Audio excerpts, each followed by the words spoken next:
জয় মা তারা! ফাইনালি সেই দিনটা চলে গেল। হাই, আমি পল্লবী। নতুন আসা সকল দর্শকদের ওয়েলকাম। এটা ছিল ৪ঠা বৈশাখ, আমাদের পাড়ার তারামার বাৎসরিক পূজার বিশেষ দিন। প্রতি বছর উপোস করে অঞ্জলি দিলেও এই বছর শরীর ঠিক না থাকায় তা হয়নি। তাও নতুন জামা পরে হালকা সাজুগুজু করে রেডি হয়ে নিয়েছিলাম। রেডি হতে হতেই বাইরে ঢাকের শব্দ পেয়ে বেরিয়ে দেখি দণ্ডিকাটা শুরু হয়ে গেছে। কিছুক্ষণ দাঁড়িয়ে দণ্ডিকাটা দেখলাম।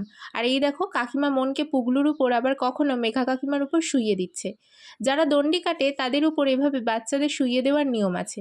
কেন, তার সঠিক কারণ জানি না। কেউ জানলে কমেন্টে অবশ্যই জানাবেন।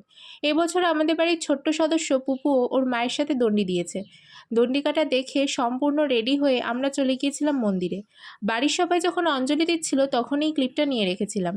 অঞ্জলি শেষে শুরু হলো মঙ্গলযজ্ঞ। শুরু থেকে শেষ অবধি যজ্ঞ দেখে হোমের টিপ নিয়ে যখন মন্দির থেকে নামলাম, তখন মনে পড়েছে রেডি হওয়ার পর তো ভিডিওই করা হয়নি। তাই ছোট্ট করে ক্লিপ নিয়ে চলে গিয়েছিলাম মেলা ঘুরতে। মেলায় বেশিরভাগই ছিল খেলনার দোকান, তারই মাঝে এই আংটির দোকানে খুঁজে পেলাম আমরা দাদুর আংটি। যাই হোক, অবশেষে পূজা শেষে ভোগ খেয়ে মায়ের সাথে বাড়ি চলে এলাম।